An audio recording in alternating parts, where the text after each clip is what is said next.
Block Insider, o seu podcast semanal sobre cripto, finanças e tecnologia. Meu nome é Nicolas Sack, eu sou o seu host e, como de costume, tenho aqui um convidado super especial para discutir um tema pertinente para você sobre essa indústria de cripto, Web3 e blockchain. Lembrando que esse podcast é patrocinado pela Bybit, a melhor corretora para você comprar, vender, negociar e alavancar suas criptomoedas. Então, se você ainda não tem conta, a gente tem um QR Code aqui na tela e um link na descrição para você que quer abrir conta aí numa plataforma como essas e começar a se aventurar no universo dos criptoativos. Então vamos ao convidado e ao papo que interessa aqui hoje, né? Rodolfo, seja muito bem-vindo ao Block Insider, é um prazer ter você aqui com a gente. Prazer é meu e, bom, vamos falar aí do mercado, bora agregar valor para essa galera, porque ficamos por muito tempo aí meio que em cooldown, esperando ali o mercado retomar no bear market, e agora a gente já tem ótimas sinalizações, Bitcoin já rompeu máxima, estamos na iminência de uma alt-season aí, então acho que... halving, né? Tudo acontecendo simultaneamente, ETF sendo aprovado. Acho que quem acompanha a gente aqui em várias edições já está cansado de saber de vários desses assuntos, mas sem sombra de dúvidas, cada convidado que a gente traz aqui tem um valor importante a agregar e pode ajudar você a construir o seu portfólio de criptos. E para isso, então, a gente vai falar um pouquinho sobre altcoin, alt-season, oportunidades desse mercado e principalmente as criptos para você ter agora em maio desse ano e ganhar dinheiro, né? Porque agora o mercado está dando muita oportunidade. Mas antes, Rodolfo, eu queria entender um pouco de você, a sua tag, inclusive, né? A sua handle do Instagram e de outras redes sociais é Vamos para a Bolsa, né? Então você, naturalmente, pela sua própria handle, você é um cara que veio do mercado tradicional, construiu uma reputação e uma base no mercado tradicional e depois migrou para cripto. Como que foi para você esse movimento, assim? Por que rolou essa transição? Boa. Eu acho que é muito a questão de conhecimento, né? Uhum. E quando eu comecei a investir foi lá em 2016. Em 2016, cara, cripto era muito incipiente, early stage ainda. E eu era de tecnologia, então eu já sabia o que era criptografia e outras questões e afins, mas para investimento mesmo eu fui para a bolsa, que foi o que eu fui apresentado naquele momento. E aí eu até então investi ali em renda fixa. O Brasil sempre foi um lugar muito bom para renda fixa, mas em 2016 a gente teve bolsa brasileira no chão por N problemas que tivemos, teve impeachment da presidente que estava em exercício lá, e a gente viu ali uma grande mudança, né? Investimentos voltaram para o Brasil, confiança retomou e a gente conseguiu ter um rally legal dentro da bolsa. Só que eu comecei a perceber que, cara, entrei em 16, em 2017 teve ali o Joesley Day, um momento ali em que o presidente em exercício poderia estar envolvido com alguma coisa com o Joesley Batista e afins, e aí bolsa caiu em um dia só 10%, porque, poxa, no ano anterior já tinha tido um impeachment, e agora você tem ali um presidente que possivelmente está envolvido num escândalo. Cara, afetou... Insider trading, né? Eu lembro que tinha um monte de coisa envolvida. Afetou muito ali bolsa e, cara, teve circuit breaker, porque bolsa caiu mais de 10%. E lembrando que 10% de queda de bolsa é coisa pra caramba, né? Sim, a gente vê que ali 10% e fala, cara, 10%. Assim, 10% em Bitcoin agora que ele tá mais maduro, já dá uma assustadinha. Mas altcoins, 10%. Small caps, né? Pô, peanuts. E aí, 2018, a gente teve caminhoneiros, então greve dos caminhoneiros, cara, outro problema interno doméstico de Brasil, que enquanto o mundo estava indo super bem, a gente teve problema aqui de novo no Brasil. Mas, cara, beleza, passou caminhoneiros ali, 2018 foi bem, 2019 foi bem, só que a gente teve ali o Covid em 20. E aí a gente viu que, poxa, muitos países voltaram bem forte, o Brasil voltou pontualmente ali em 20, mas depois, cara, não andou mais. Desandou, né? Por inúmeros problemas políticos, fiscais, e uma questão de confiança também do investidor, né? Para que ele vai investir no Brasil com tantos problemas que tem aqui dentro, sendo que ele pode ir para o mercado americano e ter muito mais retorno. E aí eu, como investidor, eu falava muito de bolsa até 2021, meio do ano ali, porque eu já investi em cripto desde 2018.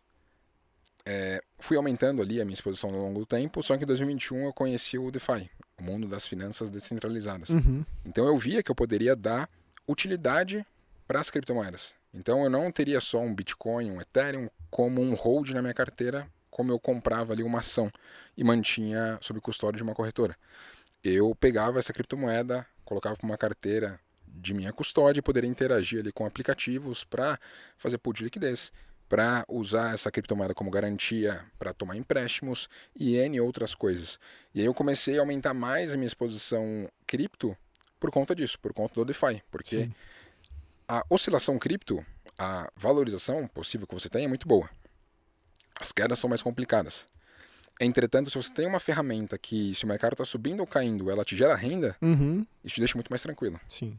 E aí foi aonde eu coloquei mais grana no mercado cripto. Inicialmente eu pegava recursos que eu ganhava dos fundos imobiliários ali, que era um rendimento isento, e jogava para dentro das criptos, porque, cara, era risco zero. Sim. Então pegou ali de um rendimento. Se andasse, show. Se caísse, era rendimento. E eu fui aumentando a minha exposição. E aí chegou um momento que no fim de 2021 eu fui convidado para participar do Rio Crypto Day. Legal. É um evento cripto lá que, cara, todo mundo era cripto. E só eu era do mercado tradicional, entusiasta cripto. E aí quando eu fui lá, eu falei da minha experiência, do que eu via no mercado tradicional e daquilo que era bom no mercado cripto. A galera curtiu muito, eu falei de DeFi, a galera se amarrou também. Aí ali pra mim virou uma chave. Eu falei, cara, no mercado tradicional eu posso ajudar as pessoas, em ações, fundos imobiliários, outras questões. Só que eu já não estava mais acreditando tanto no mercado brasileiro, porque estava investindo mais em cripto. Sim. Acreditava muito mais na simetria e disrupção de cripto, porque quando você pensa em mercado brasileiro, cara, são negócios domésticos e que, via de regra, ele não consegue escalar tanto. Ele tem um teto. Quando você pensa em cripto, cara, é algo global que está só no início e tem um poder de escala gigantesco. E não depende de Brasil, problemas políticos, fiscais, nada disso. Na verdade é um hedge, é uma proteção. Então eu comecei a me dedicar mais nisso e eu vi que, cara, tinha muita demanda de alguém que conhecia do mercado tradicional, porque para mim o dinheiro está no mercado tradicional e ele está fluindo para o mercado cripto. Sim. Não à toa a gente viu aí esse ano, lá em 11 de janeiro tivemos a aprovação do ETF, mais de 12 bilhões de dólares já fluíram para dentro dos ETFs. Sim.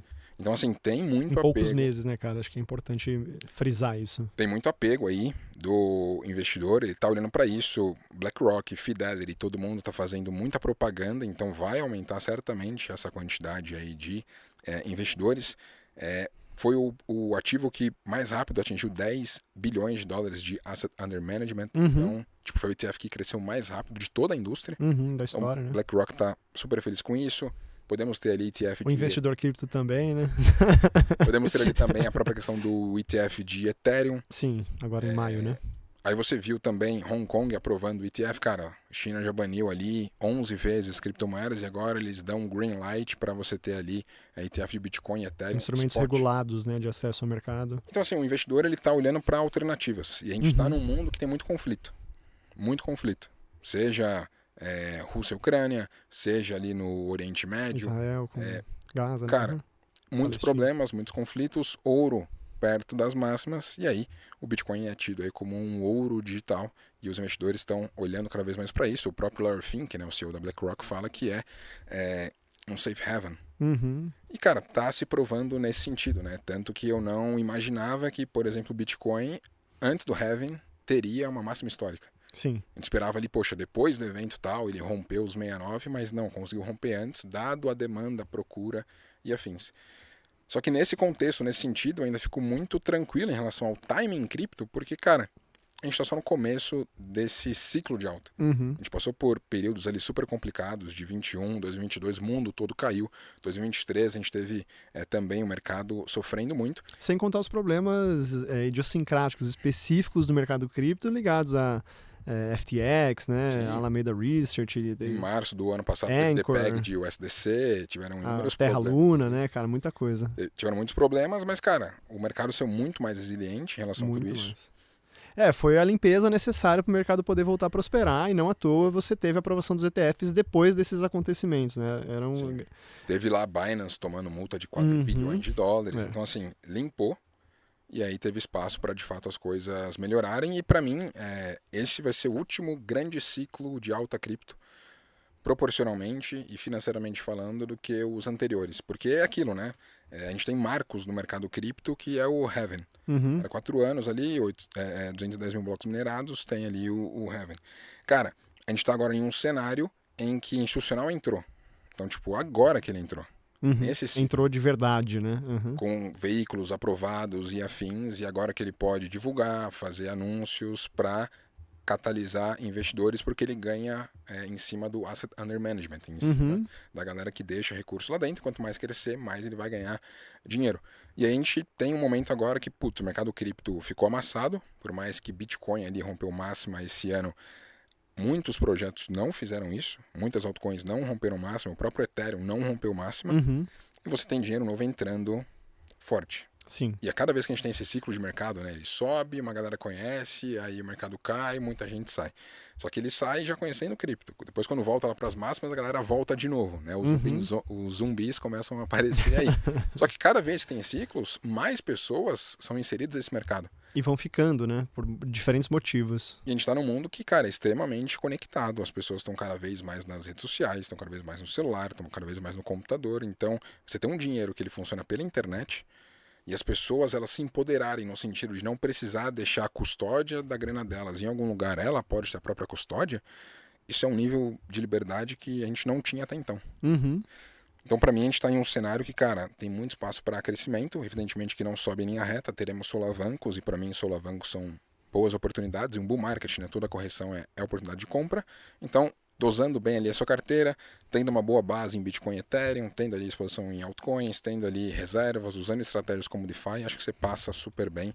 E a cada ciclo que tiver, você vai estar melhor como investidor. Show de bola. Cara, você deu tanto gancho que eu não sei nem qual puxar primeiro, mas vamos lá, Rodolfo. Acho que para começar a aquecer os motores aqui, uma coisa que você mencionou que eu achei muito bacana é sobre a sua estratégia de operar com os rendimentos dos fundos imobiliários, né? Isso mostra uma coisa que eu venho defendendo aqui em várias edições, com vários convidados que a gente traz, que é a importância da inteligência financeira, né? Da importância de você aprender sobre o básico de finanças, a importância de você ser um cara que veio do mercado tradicional e aprender como que você retroalimenta seus investimentos para potencializar os seus ganhos, exponencializar os seus ganhos. Acho que você fez isso muito bem, né? Só que a gente vive num país, e acho que a maior parte do mundo é assim, mas o Brasil é marcado por uma sociedade que não conta com inteligência financeira nas escolas, não conta tão pouco em faculdades, né? Assim, eu fiz a Universidade de Economia numa das melhores universidades do Brasil e eu tive pouquíssima coisa ligada a finanças pessoais, que é algo que deveria ser fundamental para toda a sociedade, porque, cara, assim, não sei se você vai trabalhar com física ou química ao longo da sua carreira, mas que você vai precisar saber a melhor forma de pagar um boleto, fazer um empréstimo, crediário, lidar com dinheiro, cara, isso é fundamental para todo mundo, né? Então, eu acho que é um absurdo a gente não ter na maior parte das escolas pelo Brasil esse tipo de coisa.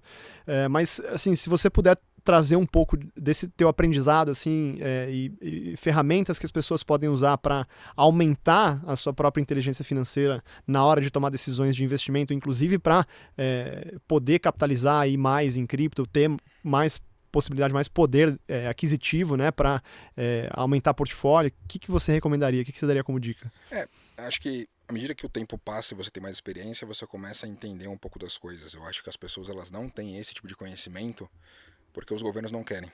Pessoas que pensam, pessoas que são bem educadas, elas vão galgar a sua própria liberdade. Faz sentido para um governo que a população seja livre? Provavelmente não. Então, depende do governo, na verdade, né? Então, assim, é muito complicado, poderia trazer uma outra fala não polêmica, mas para mim é claramente isso. Não é de objetivo do governo que isso aconteça. Assim como no Brasil, por exemplo, cara, por que a gente tem tanto problema de segurança pública? Querem que aconteça isso. Ponto. Porque se não quiserem, olha o que aconteceu lá com El Salvador. Com o Nayib Bukele, né? Não tem mais problema. Não quiseram, não tem mais. Ponto. Mas partindo desse pressuposto, um dos principais livros que eu li quando eu comecei minha jornada como investidor foi o Pai Rico, Pai Pobre. Robert Kiyosaki, né? Uma parada básica, mas que o básico funciona. O básico é a base. Que é você, cara, ponderar ali ativos e passivos, saber diferenciar exatamente o que é cada um deles e, cara, você buscar potencializar cada vez mais ativos e tirar aquilo que for possível de passivo. Que vai te drenando dinheiro, né? Não quer dizer que, cara, você vai ter que acabar ali com a sua grana, acabar com os prazeres, né? Porque não faz sentido também, né? Putz, vou comer miojo todo dia para poupar dinheiro. Cara, você vai morrer. Não faz nenhum sentido você fazer isso. Entretanto, é importante você ponderar isso no seu início de jornada. Cara, eu mesmo, quando estava investindo mais na bolsa, assim, eu sempre curti carro. Só comia miojo. Não, em relação à alimentação não dava, senão não dava para ter o shape aqui, né? Comendo miojo. Mas eu sempre curti carro. Sim. E aí em 2018, que eu vi que a minha estratégia já estava funcionando, já estava com mais experiência no mercado e tal, eu fui lá e vendi um carro que eu tinha quitado, que, putz, era mó legal na época, e comecei a andar de Uber porque eu peguei aquela grana e investi na bolsa. E aí, para todos os amigos, colegas que me conheciam, falavam, cara, se deu um passo para trás. Porque ninguém fazia aquilo. Sim. Muito pelo contrário. Você comprou um carro novo, você parcelou em 72 vezes, a galera te parabeniza. Putz, mas será que cabia? É o passivão ali te consumindo mês a mês, né? Será que cabia no seu bolso? Parcela, IPVA, outras coisas? Então, acho que cada um vai ser de uma forma. Eu busco ser um pouco mais racional, mas, cara, passei por isso e hoje eu tenho carros dos meus sonhos aí por conta de ter pagado o preço lá atrás, passado pelo processo, e agora eu vivo essa tranquilidade. Então, às vezes a galera que me vê, acompanha no Instagram e tal, fala, caramba, você não para de viajar, tá toda hora com um carro diferente e tal. Cara, agora eu tô numa fase que eu posso de colher os frutos que você plantou lá atrás. Aporto bastante coisa e afins, mas, cara, agora eu posso usufruir um pouco mais, porque eu comecei essa jornada em 2016. Tem gente que tá começando agora e, cara, tudo aquilo que é bom leva tempo. Mas acho que, cara, começando pelo básico, o quanto que você ganha ali, maximizar ativos, diminuir o máximo que der passivos, investir o máximo que der. Cara, quanto mais novo você começar a investir, mais resultado você vai ter. É juros composto, é a 8ª maravilha do mundo que o Einstein já disse. Então, cara, não tem motivo para não começar. Legal. Agora, sobre cripto, você mencionou ali que você navegou muito bem por DeFi, mas eu imagino que não foi o primeiro contato que você teve com cripto, né? Você começou olhando primeiro para Ethereum, Bitcoin, qual Bitcoin foi? Era o que era mais consolidado. Como eu trabalhava com TI, eu vi muito aquele movimento de 2017, que a maior galera tava comprando e, tipo, ganhava maior grana e tinha outros projetos, tinha Monero, tinha EOS, tinha vários projetos, cara, hoje... A própria Ripple, né? Eu ganhei muito dinheiro com Ripple em 2018, cara. Então, 2017, 2018. E aí eu vi, cara, todo mundo tava falando daquilo, eu falei, desculpa, mas quando todo mundo faz alguma coisa, eu não quero fazer. Eu quero ser... Eu sempre gostei de ser contrarian. Por montar numa linha, eu vou pra outra, porque, cara, pode ser que funcione super bem. E aí eu não entrei ali naquele momento. Eu fui entrar em 2018. Depois, cara, tava tudo lá embaixo e tal. Aí eu comecei a me expor a Bitcoin e Ethereum, que era o, cara, feijão com arroz, continua sendo. E ali eu fui aumentando a exposição, o próprio tamanho da posição ela foi aumentando à medida que o mercado foi subindo. Putz, 2018 deu pra pegar coisa muito barato ali. Mas em 2021 foi que eu comecei a colocar grana maior mesmo. Porque aí eu comecei a ver mais utilidade no mercado cripto. Porque até então cara, comprar e segurar. Agora você já começou a ver algo, cara, muito mais robusto, com bilhões de dólares travados em aplicativos DeFi. Uma Ethereum aí que funciona bem, tem taxas elevadas? Tem, mas funciona bem. Outras redes começaram a surgir ali na época, Polygon funcionava super bem também. Só que hoje você tem ainda muito mais opções, né? Acho que agora a gente está num cenário, assim, absurdo de bom no mercado. Ouro, né? Absurdo de bom no mercado e o que poucas pessoas olham, né? Entrou institucional no mercado.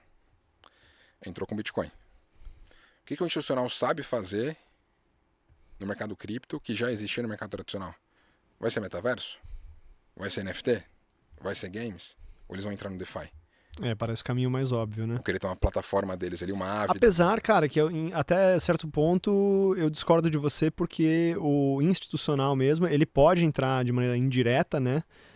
Mas ele ainda tem uma série de limitações por conta de normas de Basileia, medidas de compliance que ele precisa seguir, né? Não, assim, total, mas veja... A área de risco de um banco, por exemplo, ficaria muito relutante em deixar o banco entrar em uma aplicação DeFi, a não ser que fosse com um volume pequeno. Mas eu concordo contigo que é o caminho mais óbvio a ser percorrido. Não, mas até então você não tinha Bitcoin. Bitcoin era inconcebível. Sim. Você no Bitcoin era concebível e agora você já tem ele no mercado. Então você tem ETFs já de DeFi. Aqui no Brasil você tem o DeFi 11 da Hashdex, por exemplo, que, cara, investe ali em Chainlink, Uniswap, Ethereum e outros ativos relacionados ao ecossistema DeFi. Então, para mim, eles vão sim investir aí, comprar tokens ali, fazer algo diferente, até mesmo a RWA. BlackRock fez um fundo recente aí de mais de 250 milhões de dólares aí. RWA, para você que talvez não saiba, são ativos tokenizados, né, do mundo real. É a sigla para Real World Assets, né? Isso aí. Então, mas assim, para entender aqui, Rodolfo, você começou com Bitcoin e Ethereum e depois foi aumentando sua exposição imediatamente para DeFi, ou você fez... Então, legal. Então, você foi para DeFi. Acho que pode ser, inclusive, o nosso próximo tema de discussão aqui. DeFi, acho que é um termo amplo, né, que define uma subclasse, algumas subclasses de ativos, na verdade, dentro desse universo. É a sigla para finanças descentralizadas, e dentro das finanças descentralizadas, que são soluções, né, aplicativos descentralizados ligados a soluções financeiras, né? Então você consegue negociar outras criptos, você consegue listar criptos em plataformas, você consegue tomar empréstimo, você consegue, tanto como tomador como credor, né? Você consegue também... Tem tokenização, tem stablecoins. Exatamente. A gente fala, putz, cara, vou investir em cripto é tiro, porrada e bomba. Não. pega ali uma stablecoin, pega um Tether da vida, tem mais de 100 bilhões de dólares travados Ou nele. o próprio DAI, né? Não precisa... Se você quiser ir para descentralização mesmo, né? Sim. Você pode ir para um DAI da vida, que é uma stablecoin de dólar lastreada por outras stablecoins e criptoativos também. Então, assim, é um termo amplo, né? Dá para você fazer muita coisa. Você falou aqui de yield farming, tem muita vertical diferente, até staking líquido, né? Acho que cada vez mais é um setor também que vem evoluindo e vem crescendo. Então eu queria entender um pouco melhor de você na hora que você vai estruturar uma estratégia de investimento com DeFi em mente. Para onde você olha? Tem alguma dessas categorias que a gente falou aqui que é a sua predileta? Você costuma fazer um produto estruturado aí que você aloca e constrói para ir atrás de yield farming, aumentar, alavancar e potencializar rendimento? O que você olha quando você pensa nisso? Tem algumas estratégias, à medida que o tempo passa e você vê o mercado se portando, você vai agindo de uma forma diferente. Então, já passei por cenários super otimistas, super pessimistas, e agora eu consigo, enfim, ter uma estratégia que ela está rodando super bem. Dentre todas as opções do DeFi, o que eu mais utilizo hoje são as pools de liquidez. Então, para quem eventualmente não sabe, né, a pool de liquidez, uma piscina de liquidez, ela tem a grande ideia de você pegar 2 ativos que você já teria em carteira, que você acredita para um prazo maior, e você junta eles dentro de uma pool de liquidez para você ajudar com que a Uniswap ela funcione, por exemplo. Então, a Uniswap, para quem não conhece, ela é uma corretora descentralizada, ela movimenta bilhões de dólares todos os dias. Então, assim, para você fazer uma negociação na Uniswap, você não tem que mandar documento, passaporte, CPF, nada disso. Você conecta a sua carteira Web3, você vai ter acesso ali à Uniswap e você troca as criptos que você tem. Troca Bitcoin por Ethereum, troca Ethereum por Matic, Ethereum por USDT, você consegue fazer isso lá. A Uniswap, a cada troca que acontece na plataforma dela, ela cobra uma taxinha para isso. E a grande ideia dela é ser descentralizada. Então ela precisa de recursos de outros investidores para que ela funcione. Então, para viabilizar essas trocas na corretora, ela abre essa possibilidade de você ser um formador de mercado, você prover liquidez. Então, você pode pegar ali seu Bitcoin e Ethereum, disponibilizar dentro da Uniswap. Evidentemente, tem algumas questões ali que são um pouco mais técnicas e você fazendo na prática, você vai ver como range, como valor mínimo para você colocar, a blockchain que você vai usar para ter um gas fee maior ou menor. E aí você montou ali a estrutura e toda vez, né, como exemplo, Bitcoin e Ethereum, toda vez que trocarem Bitcoin e Ethereum por Bitcoin na plataforma, na Uniswap, você ganha dinheiro. Você morde um pedacinho da taxa ali, né? Então, assim, é você ser como uma XP, um BTG aqui no Brasil, que como uma corretora ganha dinheiro aqui no Brasil, principalmente por corretagem. E, cara, não importa para onde o mercado está indo, para cima ou para baixo. Se tem negociação, tem taxas. Sim. E aí no mercado cripto é um mercado que não para, ele funciona 24/7. No mundo todo. No mundo todo. E para mim ele vai aumentar, ele vai expandir. Então se mais pessoas usarem cripto, se mais pessoas negociarem cripto, mais taxas vão ser geradas. Então tem estruturas que eu monto de pool de liquidez, cara, de Bitcoin e Ethereum ali, que a gente está falando de 3% ao mês que eu recebo em Bitcoin e Ethereum, geralmente. E assim, até é uma forma interessante para quem tem um perfil mais de holder, né, e não quer negociar com tanta frequência, é uma forma de potencializar os ganhos aí, né, com dinheiro que inicialmente estaria parado. Naturalmente tem fatores importantes a serem considerados, como perda impermanente, né? Tem vários fatores de risco e que precisam ser compreendidos mais a fundo, mas que é uma forma de potencializar ganho para esse tipo de perfil, né? O fato de você emprestar a sua criptomoeda para uma plataforma, mas aí como você mitiga isso? Cara, você usa uma plataforma robusta como a Uniswap. É isso. Você usa para mitigar risco tecnológico, né? Risco de rug pull ou coisas do tipo. Aí você tem, por exemplo, uma hard wallet para você utilizar ali para, cara, você não ter uma carteira quente, você ter ali, tem que ter uma aprovação física para sair recursos da sua carteira para desmontar aquela posição. Então tem N formas de você fazer para mitigar risco. Porque, cara, igual você pegar dinheiro, né? Quem pega dinheiro aí deixa debaixo do colchão? Ninguém faz isso.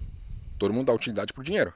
Só que quando você empresta dinheiro para alguém que é um CDB, você está correndo risco banco. Sim. Ah, mas tem o FGC. Sim, você tem o FGC, que é o Fundo Garantidor de Créditos, mas eu não sei se alguém já foi estudar que o FGC ele só cobre 2,1% de toda a grana que tem dentro de títulos cobertos pelo FGC. Então, CDB, LC e LCA. Cara, deu se der ruim de verdade. Um problemão. Porque se um banquinho quebrar, não tem problema. Mas deu um default geral. 2,1% só do sistema é coberto. Então as pessoas elas não se atentam a isso.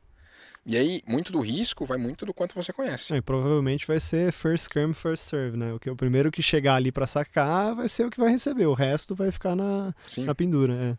E aí é muito complicado essa questão, e aí para mim, o que eu uso bastante no DeFi é essa questão de você utilizar ali os ativos que eu acredito para um prazo maior, coloco ele em pares ali, para que eles possam trabalhar para mim. Cara, 3% no mês, você consegue numa pool de Bitcoin com Ethereum, cara, você está ganhando e recebendo em Bitcoin e Ethereum 2%. Para a galera que é criptonativa, fala, cara, 2%? Que porcaria. Mas, cara, 2% a juros compostos, levando em conta que é Bitcoin e Ethereum... Em cima do seu Bitcoin e do seu Ethereum... Cara, você está falando ali de 25% no ano, mais Bitcoin e Ethereum. Não faz sentido para você? Porque você ainda surfa com a valorização. Sim. E aí tem outros projetos ali de altcoins ali que, cara...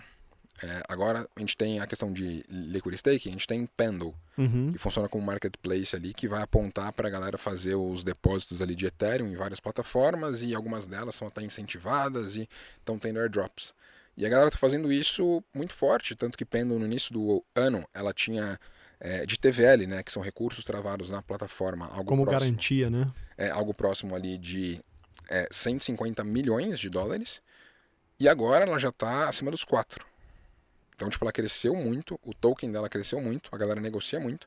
E eu tenho uma pool, por exemplo, na rede Arbitrum, que eu parei o Pendle com o Ethereum, que, cara, essa daí tá pagando o equivalente a 30% ao mês. Tipo, quase 1% ao mês em taxas. Em cima do que você já vai ganhar de valorização com os ativos. E você conta isso pra galera, cara, é pirâmide. Não é. Você tem que entender qual que é o racional por trás. E é uma forma de você ganhar dinheiro.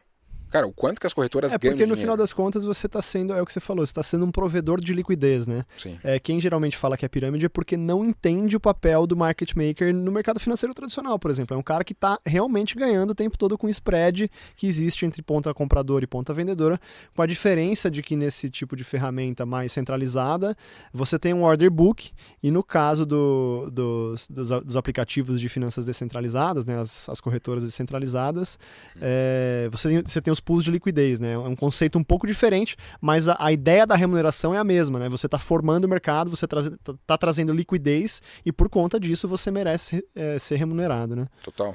Mas é isso, né? Acho que tem muitas possibilidades no mercado e quanto mais você conhece, quanto mais você se aprofunda, quanto mais você testa pequeno, deu certo e vai escalando, mais resultado você vai ter. Porque... Legal. Então você falou, inclusive, que existem outras opções de ativos no mercado. Essa era exatamente a minha próxima pergunta, por isso que eu já vou puxar esse gancho. Boa.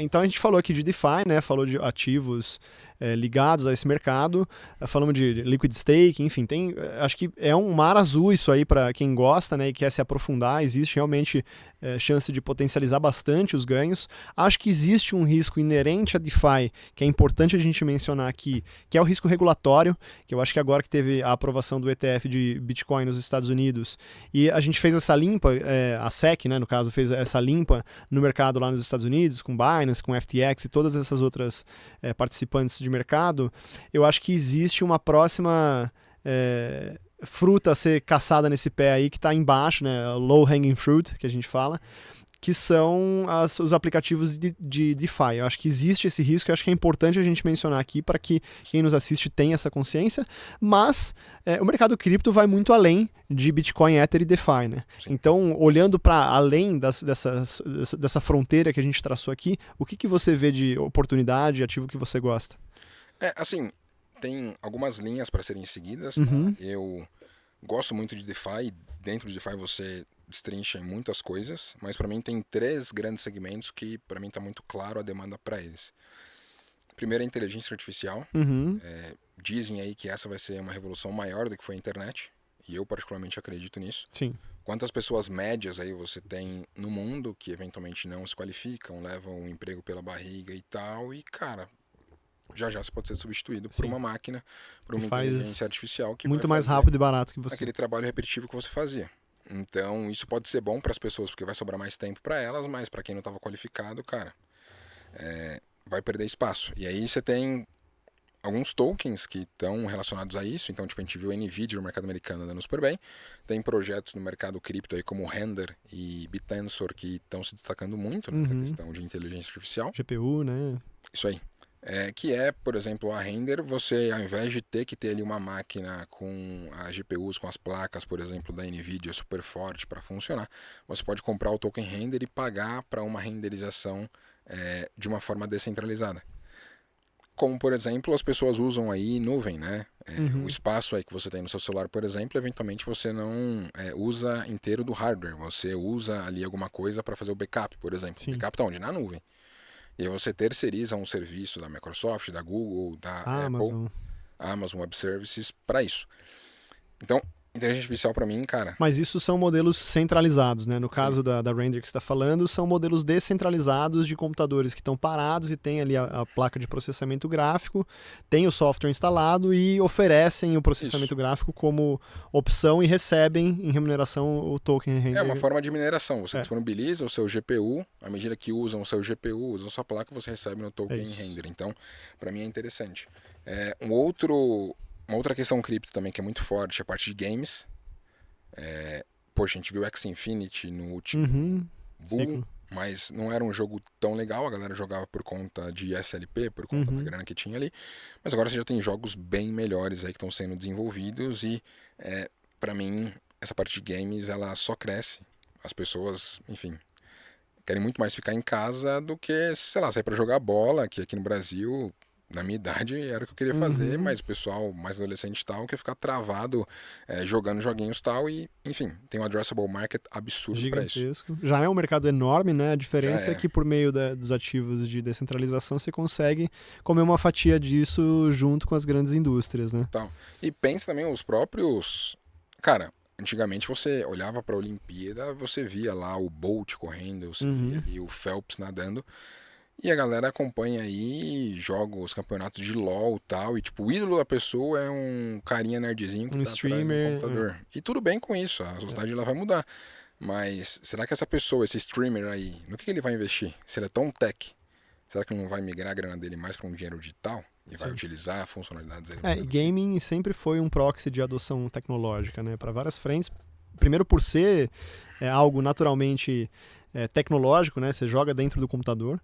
Mas também porque é uma forma de criar acesso às massas a uma nova tecnologia. Não à toa que Axie Infinity foi amplamente adotado, né?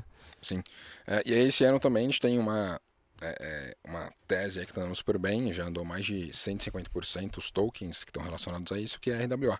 Real World Assets, que a gente já falou aí brevemente, mas aí é uma linha que, cara, ela pode acontecer e ela já tem aval da SEC. Sim. Então...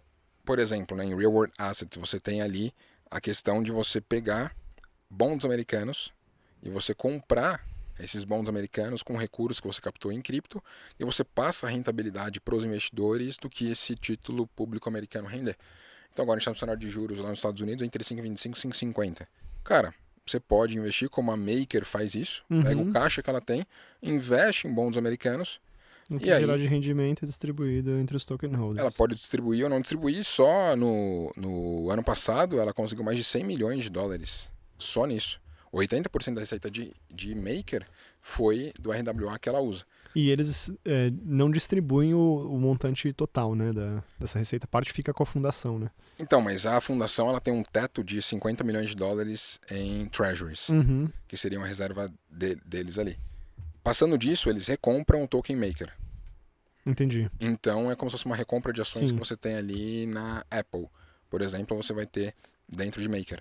E aí para mim é uma via gigante quando você pensa, por exemplo, na própria Tether, que eu sei que já teve um convidado que veio aqui que representa a Tether. Cara, eles têm mais de 100 bilhões de dólares hoje. E qual que é o papel da Tether? Pegar e ter um token ali em que um USDT equivale a $1, certo? Só que ele pode pegar essa grana e investir. Parte disso está em dólar, parte disso está em Treasury Bonds, né? É isso. Então, tipo, ele vai ter que ter uma grana ali para a liquidez dele mais rápido, para quem está querendo trocar ali o seu Tether por dólar, ou vice-versa. Só que geralmente está entrando muito mais dinheiro do que saindo. Então, geralmente é um 80-20 ali, né? 80 para bonds ali, para um prazo maior, e 20 mais líquido aí. Só que esses 80 que eles colocam para render 5% ao ano, 5% ao ano de 80 bi. Quanto dá? É bastante coisa. Inclusive a gente perguntou para ele... Você tá falando de 400 milhões de dólares. Inclusive a gente perguntou para ele, assim, pro Paulo Arduino, né, na edição que a gente fez com ele. Cara, vocês pretendem fazer IPO? Ele falou, não, pra quê, cara? Eu tenho uma equipe extremamente enxuta, com um volume de capital aqui que me gera um valor enorme de dinheiro, e eu consigo manter a operação global tranquila. 4 bi aos 5%. Sim. Assim, é muita coisa. É muita coisa. E aí você abre capital, para que uma empresa dessa abrir capital? É isso. Regulação, N outras coisas, sabendo que ela pode rodar de uma forma mais enxuta aí. É claro, yields nos Estados Unidos, renda fixa não vai remunerar esse nível para sempre. Tá muito bom, né? Porque mas que caia para 2, 3%, acho que zero de novo também foi um extremo, mas cara, 2, 3% em cima de um multi inteiro desse, bom demais. Agora, Rodolfo, me diz uma coisa, pensando aí, a gente falou de educação financeira, falou de cripto, você falou da sua estratégia com FIIs para gerar rendimento para DeFi, né? Pensando numa composição de carteira que leve em consideração ativos tradicionais também, leva em consideração cripto, como que você dividiria isso? Eu sei que, naturalmente, é até importante dizer isso, que nada do que a gente está dizendo aqui é recomendação de investimento, né? Mas é um papo educativo aqui que visa ajudar você a raciocinar e tomar decisão por conta própria. E, naturalmente, existem diferentes perfis de risco e de adoção de criptos em carteira, renda variável, coisa do tipo, mas o que você considera hoje, de acordo com o teu perfil, uma composição ótima de alocação aí entre renda fixa, títulos do governo, debentures, ações, enfim, opções, derivativos, cripto, moedas estrangeiras, o que você olha que é algo... assim, eu posso falar de mim, o próprio Taleb diz, né, que não é o que você fala, é o que você faz. Então, como que tá minha carteira hoje? Eu tenho ali algo próximo de 40% em renda fixa brasileira. Cara, deu para fixar ali em títulos pagando 15 ano, 17 ano, IPCA mais 10. Eu tenho FDIX aí remunerando CDI mais 8. Sim. Cara, é algo que CDI mais 8 dá 20 anos quase. Dava, né? Agora tá dando um pouco menos, mas 18. Gigante. E é também um ponto que eu tenho reservas ali para, cara, se o mercado... E nem é DeFi, mais, né? Então. Só que é em real, né? Ganhar em dólar é muito melhor mais gostoso. Do que ganhar em real. Mas aí eu tenho essas minhas reservas e, cara, para mim é super importante ter reservas. Eu nunca fui aquele investidor all-in. Sim. Que para mim all-in já é um termo gambling, um termo de jogo. Eu tô pensando em construir patrimônio para um prazo maior. Eu tenho ali uns 10% ainda na Bolsa Brasileira, que estão em algumas ações que eu acredito e alguns fundos imobiliários. Pagadoras de dividendo ou potencial de crescimento? É mais dividendo. Mais dividendo. Os próprios fundos imobiliários também. E aí tem a própria questão de mercado americano, que tem ali uns 10, 15% da carteira. E cripto já está ali em 35% e acho que vai crescer ainda mais. 35 e subindo, né? Assim, porque, cara, o que eu faço, né? Eu invisto no mercado americano, em real estate. Construir casas diretamente lá. Então, quando eu tenho bons lucros em cripto, eu já está em dólar, eu construo casas. E é uma forma de você rebalancear o portfólio, né? No final das contas, você tá o tempo todo tirando de um para colocar no outro e tentando respeitar essa sua fronteira. É até uma coisa que eu queria entender contigo, se você tem um período fixo para rebalanceamento, né? Porque prática de mercado aí por praxes entre 15 dias e um mês de rebalanceamento para você voltar a carteira para esse seu setup inicial aí que você traçou, 35% em cripto, mais um pouco em mercado americano, um pouco em bolsa, um pouco em títulos de renda fixa. Você segue um protocolo padrão para rebalanceamento ou é mais nessas oportunidades que você vê, cara, eu consigo comprar uma propriedade lá nos Estados Unidos para reformar e vender, então eu vou aproveitar isso agora e vou fazer? Eu sou muito do feeling, assim. Então, agora, por exemplo, não faz sentido investir em renda fixa brasileira. Sim. Porque já começou a cair juros está 10,25, tava 13,75. Então, eu vou pegar o meio do caminho.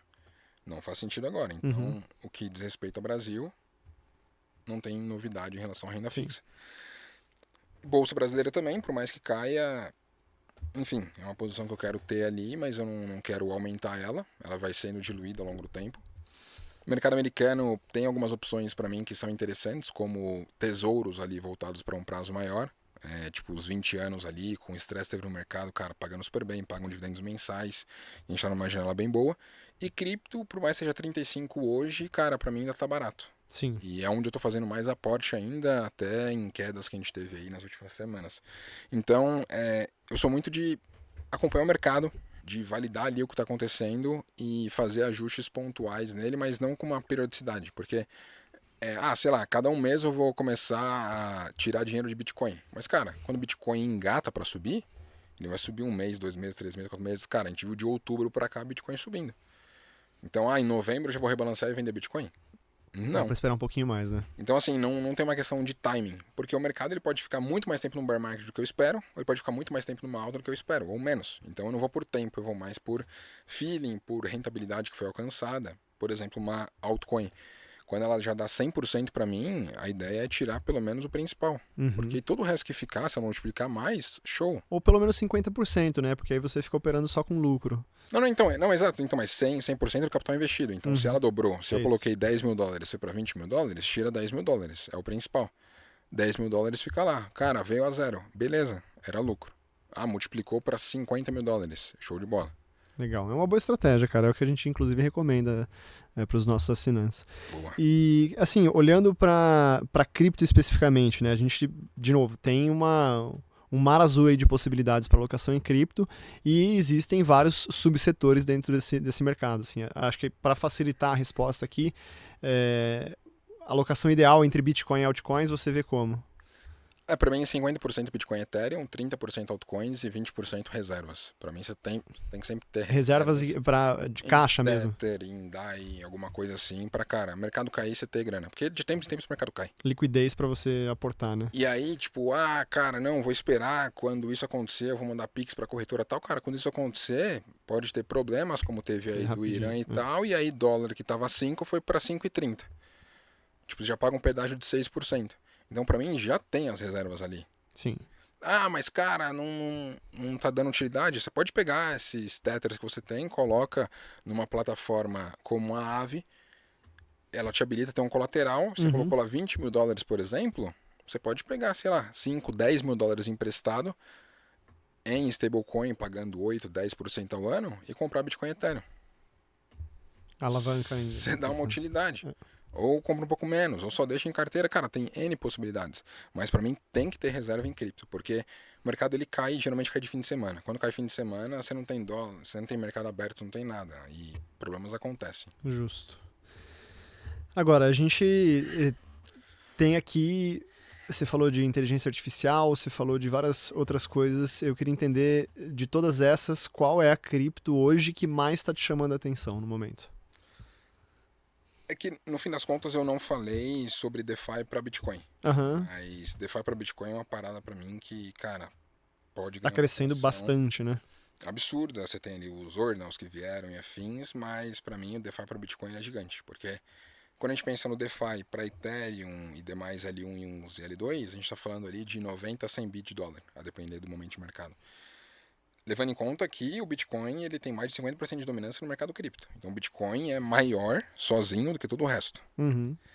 E se a gente tiver um DeFi para Bitcoin que leve em conta a infraestrutura e robustez do Bitcoin, só que consiga trazer uma escalabilidade, quanto de dinheiro pode fluir para ele? É muita coisa, cara. E aí você está num early stage gigante para mim. E aí, para mim, um dos projetos que mais lideram isso é o token STX, que é o Stacks. O Stacks. Ele tem ali a sua blockchain, ele tem vários aplicativos que estão funcionando. Ele vai ter o Nakamoto Upgrade aí, que ele vai ter um sintético de Bitcoin lá dentro. E aí, para mim, isso pode crescer bastante. Porque se é algo novo que surge, cara, podem vir airdrops, podem vir inúmeras coisas ali. E você vai estar numa rede que, cara, não é uma Solana que cai toda hora. Você tem robustez. Legal, cara. Então, já temos aqui quase um portfólio completo aí de soluções. Para a gente fechar aqui, olhando para uma perspectiva um pouco mais de médio prazo, né? Olhando para final de 2024, começo de 2025, quais você considera que são as criptos mais promissoras aí? Pode ser o próprio Bitcoin, Ether, o que você está vendo de potencial aí de multiplicação? Para mim, Bitcoin e Ethereum ainda faz muito sentido, mas eu não vejo, por exemplo, o efeito multiplicador de, sei lá, 5, 10 vezes neles nesse ciclo, talvez 2, 3 vezes, mas ainda assim já é bastante coisa. Eu acredito muito que em L2 elas podem escalar. A gente tem Arbitrum, tem Optimism, tem a própria Matic aí que vai ter atualização. Oráculos, né, aqueles que trazem informações do mundo real para o ambiente cripto e vice-versa, né, on e off-chain, como o Chainlink, cara, tende a ter muito mais demanda com esse universo crescendo. Próprio Real World Assets aí, você tem Maker, você tem Ondo que está indo super bem. DeFi para Bitcoin tem ali o STX que a gente comentou. Tem Liquid Staking, você tem a própria Pendle ali que trabalha de certa forma, né, Liquid Staking e Restaking. Você tem Lido também que trabalha nesse sentido. Tem a própria Aave para empréstimos. Cara, assim... Rocket Pool, uma série delas. Tem muita coisa no mercado, mas assim, para mim uma carteira cripto ela deveria ter ali uns 15, 20 ativos. Convexidade, né, para você se aloca em vários ativos, correndo o risco de perder valor na maior parte deles, mas sabendo que o que se valorizar vai se sobressair tanto frente aos demais que vai mais do que compensar a perda que você teve nos outros. Porque um dos motivos de sair da própria Bolsa Brasileira em maior exposição foi justamente por conta disso. Tem empresas brasileiras que caíram 80%, 90%.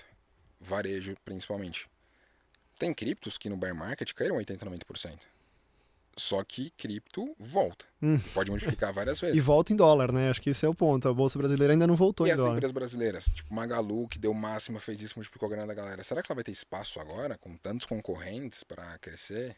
Difícil. Então, assim, cripto para mim é super interessante e tem muito espaço. Porque se você está vendo aqui esse podcast, pode ter certeza que faz parte aí de 1% dos investidores criptos que estão olhando para isso. Porque... E olhando de forma séria, né? Exato, cara. Muita gente investe em cripto, mas, cara, tá ali com R$100, R$1.000. E às vezes não é um valor monetário, mas é o que isso representa para ela. Tipo, o cara tem uma carteira de 100 mil e tá colocando 500 em cripto. Cara, ele não tem convicção. Ele tá fazendo um gambling, uma aposta. Vamos ver se vai, né? Concordo. Cara, mas vamos lá, agora a gente vai aqui para um quadro que eu chamo de Flash Loan, em homenagem aí a um dos recursos de DeFi dos Smart Contracts, que para quem não conhece é o que a gente chama de empréstimo relâmpago, né? Que você toma um empréstimo e devolve na mesma transação em questão de segundos, e isso faz com que você consiga criar, por meio dos sistemas de dinheiro, né? Que são os Smart Contracts, posições muito rápidas, né? Você consegue tomar um empréstimo, fazer uma compra e venda de ativo ou emprestar outro tipo de ativo num protocolo específico de DeFi, devolver esse ativo que você tomou emprestado, fazer uma arbitragem, depois tomar de volta, tudo em questão de segundos. Por isso que chama relâmpago, né? Porque é muito rápido. E esse quadro aqui a gente brinca com esse nome porque o convidado empresta rapidinho um conhecimento sobre os temas que a gente pergunta aqui. E vou para a primeira pergunta, que é a sua cripto favorita, excluindo Bitcoin e Ethereum. Cara, nesse momento é Pendle. Pendle, legal. Um livro recomendado do universo das finanças. Não vale Pai Rico, Pai Pobre, que esse você já falou. Tem o do Morgan Housel, que é incrível, que é a psicologia financeira. Psicologia financeira, muito bom mesmo. Filme ou série que te representa no mundo das finanças? Billions. Cara, é engraçado. Axel Road, Todos os convidados falam Billions. É surreal. Que é um filme, uma série muito boa, inclusive. Maior aprendizado no universo de cripto e de investimentos em geral? Cripto acho que são dois, né? Vender Bitcoin é besteira e não realizar lucro em altcoin é besteira. Legal. Então a ideia é realizar lucro em altcoin e comprar mais Bitcoin. Toda vez que você vende Bitcoin, geralmente você vai comprar mais caro depois. Conselho para o Rodolfo mais jovem, o que você falaria para ele?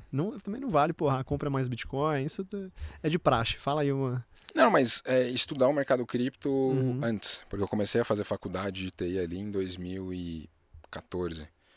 Cara, se eu tivesse estudado mais Bitcoin em 2014, daria para ter acumulado... Teria surfado essa onda... alguns Bitcoins ali e faria muita diferença hoje. Porque agora já, enfim, já cresceu bastante, tem muito mais espaço para crescer, é claro, mas não é centavos como era na época. Sim. Um hobby fora do mercado, o que você curte fazer? A gente dá uma treinada, né? Tem que dar uma desestressada, né, pessoal? Não adianta ficar só olhando gráfico, cotação, lendo relatório, não dá. Tem que extravasar um pouco e acho que é um problema que a gente tem na sociedade, né? A galera usa muito cabeça e esquece do corpo. Então acho que você tem que usar seu corpo. E pelo que você falou, carro também, né? Carro também. Mas assim, se tiver que andar de Uber, não tem problema. Mas se eu ficar sem treinar, a parada fica ruim. Uma fonte de notícia do mercado cripto aí? Cara, Twitter pra mim é incomparável. É onde mais tem informação quente, né? Importante é saber filtrar também, porque Total. tem muita gente que fala bobagem, mas se você consegue separar a espuma, você consegue... Mas o algoritmo do Twitter, ele acaba sendo muito bom, você consegue criar listas ali com pessoas que você curte e fica muito melhor, mas, cara, é real time. Tanto que se o mercado tá caindo ou subindo rápido, geralmente eu abro o Twitter pra ver o que rolou. Previsão ousada para cripto em 24? Que Bitcoin passa dos $100 mil. Ah, muito bom. Conta mais sobre isso depois. Boa. E influenciador em cripto que você recomenda? Pode ser brasileiro, pode ser estrangeiro? Cara, acho que tem alguns assim, mas eu gosto de olhar para o trabalho das mulheres, né? Poucas mulheres falam de cripto e para mim a Flávia Jabbour, ela faz um trabalho incrível ali, vindo no mercado tradicional como repórter e falando ali bastante de cripto, principalmente essa questão de reward assets ali na empresa que ela trabalha. Grande Flávia, braba, mãe. Conversei com ela esses dias, realmente o conteúdo dela é muito bom, quem não segue, fica a dica. Obrigado, Rodolfo. E algum último comentário que você queria fazer antes da gente encerrar aqui? Cara, se dedica ao mercado cripto porque, cara, não tem nada mais complexo, nada que pode explodir tanto quanto esse mercado. Então, pessoal, queria agradecer a vocês também que nos acompanharam até agora. A gente vai ficando por aqui, já deixa o seu like. Se você gostou desse conteúdo, se inscreva no canal e ative o sininho de notificações para receber conteúdos bons como esse aqui que a gente fez com o grande Rodolfo. A gente está de volta na semana que vem. Não se esqueça que esse podcast é patrocinado pela Bybit, a melhor plataforma para você comprar e vender suas criptos e fazer uma série de outras operações na Web3. Aqui embaixo também tem um link para a nossa plataforma educacional, caso você tenha interesse. E a gente se fala de novo na semana que vem.